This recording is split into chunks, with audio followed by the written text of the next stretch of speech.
Small mom and pop landlords had their property destroyed by squatters to the point where they literally stole the pipes out of the wall and the electrical wiring. Now they say that it's too expensive for them to actually repair the property. I'm Tony, and this is Real Estate Investing and Landlord News.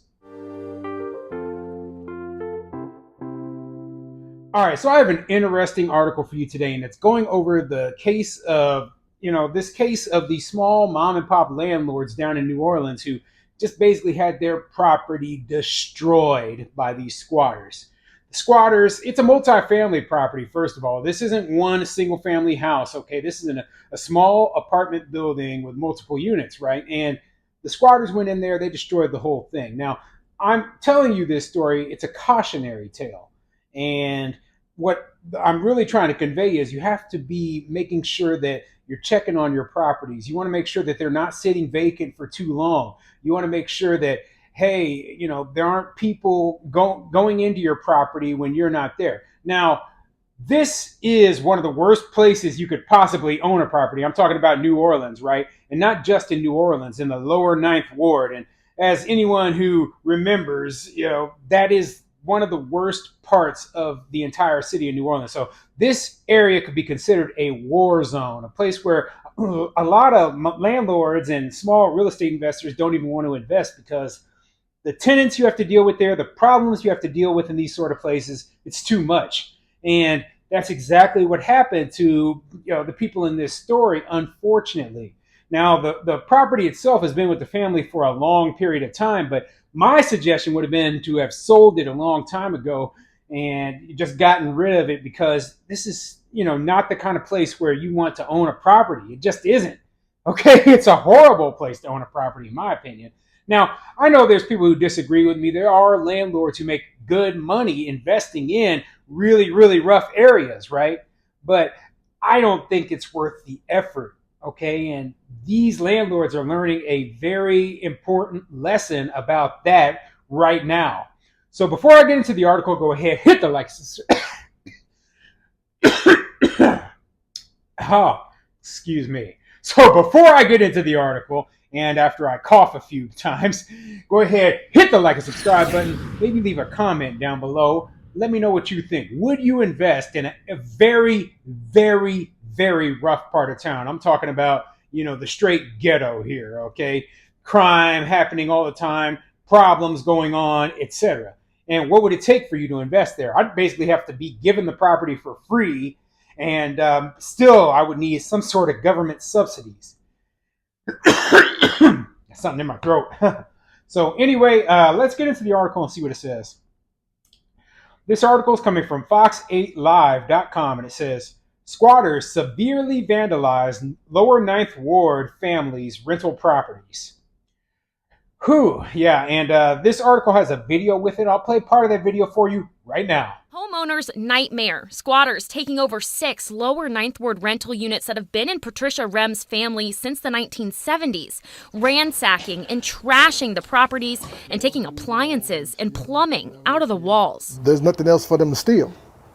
So what I'm doing is boarded it so there won't be an unsafe condition for people who, to come in. That's based upon what the police told me, so you need to get them boarded up. I says, okay, we're going to start doing that.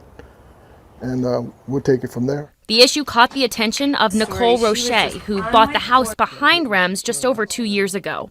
And a classic New Orleans story, particularly here in the lower Ninth Ward. I know that we're not the only neighborhood going through this. It's an epidemic in this city. All right, you saw the video. Let's get into the article.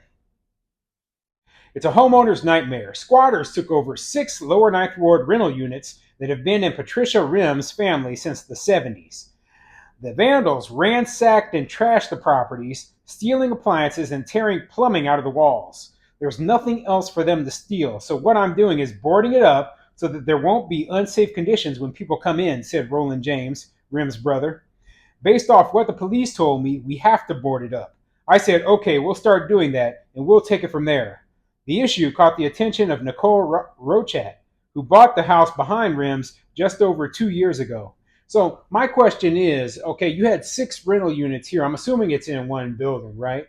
But, why were there no tenants in the building? That's the real question. I understand the building has been with the family since the 1970s, right? But you just cannot leave a building sitting empty like that and expect no one to mess with it, especially in a bad part of town. So, it sounds to me like they had a vacant property, and obviously the squatters are going to move straight up in there, start causing trouble and stealing as soon as they see that this property's been sitting vacant for a long period of time. A classic New Orleans story, particularly in the lower Ninth Ward, and I know that we're not the only neighborhood going through it, Rochat said. This is an epidemic in the city. She noticed something was off at the rentals and brought it to Rem's attention. So at first it was just scary, Rochat said. You didn't know if you were in any harm. And then I came to realize that they weren't really posing a threat in that way, but a threat to the property. I mean, there's concerns about the house going on fire and fires catching all around. Behind the property is a dump of rotting food, tarps, and tents. Needles discarded by narcotics users are scattered across the tall grass. So yeah, the drug addicts, the just regular squatters moved on up into this property, and so yeah, this place had to have been sitting empty. So I have to ask, if the property was sitting empty, why didn't you sell it? Okay, there's plenty of investors out there who still will work in very, very rough parts of town, and they would be willing to buy your property as is and put tenants in there, okay? Or they would mow it down, find some other use for it, whatever. But just owning the place and then leaving it empty, you're just begging for trouble. I have to criticize the landlords here because honestly, it doesn't even sound like they're landlords. It just sounds like, hey, we inherited this property and then we just forgot about it. We don't live in it, so we don't care what happens. And so the neighbor who lived behind them gave them a call just because, the neighbor actually knew who they were and said, hey, there's a whole bunch of squatters that living over here in your place. And, so yeah, this is a very common occurrence in rough parts of town. Okay, what you have is properties that become dilapidated when they become empty. So a lot of the times they sit there and they criticize landlords such as myself who go in there into rougher parts of town, fix properties up and rent them out. But if it wasn't for landlords doing that, the properties, this is what would happen to those properties, okay? They would sit vacant until either squatters break in, strip the places apart, or they burn down, or they just become so in such bad shape they just fall down, or the city tears them down. That's why there's so many vacant lots in those parts of town, because that's what happened to just thousands of homes all over the country. This is the same issue that you see. So I'm sick of the people who, oh yeah, these landlords, they're just stealing the homes. No, they're not stealing the homes. They're saving the homes. They're saving the area.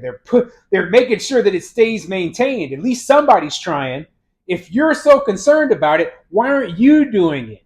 But the same people who are complaining about this sort of thing, they don't want to do anything on their own. They don't want to pull $1 out of their own pocket to invest in the neighborhood that they live in. Instead, they think the government or that some rich person should save them. No, sometimes you got to work and try to save yourself. Anyway, I'm on a rant here. Let me continue. Rim says she's been begging the police and her city councilman for help. While Fox 8 was touring the property for this story, a member of Councilman Oliver Thomas's staff came out to survey the damage. All the air conditioning units have been torn out from the roof and inside. Somehow they stripped the wiring out of the wall, James said. Literally busted all the windows, just vandalized. That's not squatting, it's vandalism. The repair costs are too expensive for the family to afford.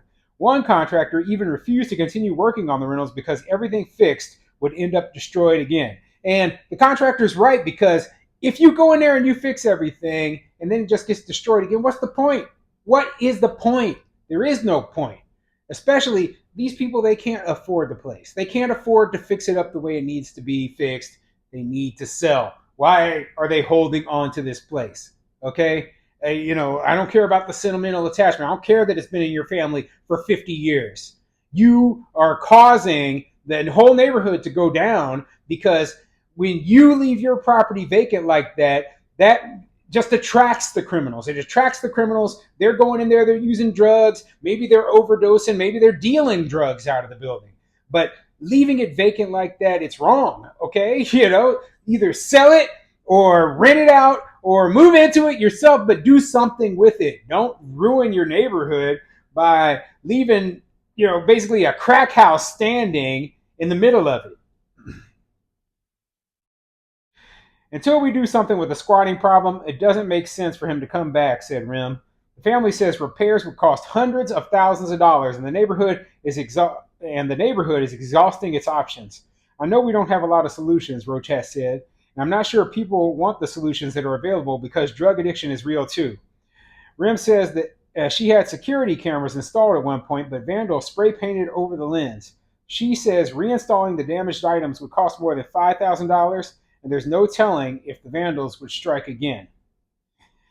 Yeah, so here's my suggestion, okay? Once again, if you live in this neighborhood, if the vandalism and all this stuff is going on so bad, nobody's forcing you to live there. Nobody. You can move somewhere where you don't have to deal with these crime and these problems, okay? If you own a property in this neighborhood, okay, there are people who are willing to buy it.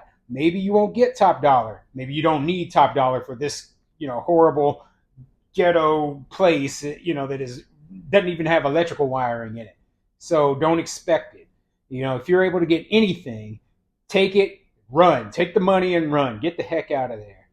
New Orleans is a very, very rough place. I believe they said it had the highest per capita murder rate in the entire country last year. So that should tell you, if the lower ninth ward is very rough, and it's in the roughest city in the entire country, then, this is not the kind of place that you want to be living. I don't care if you have history there. That's absolutely ridiculous.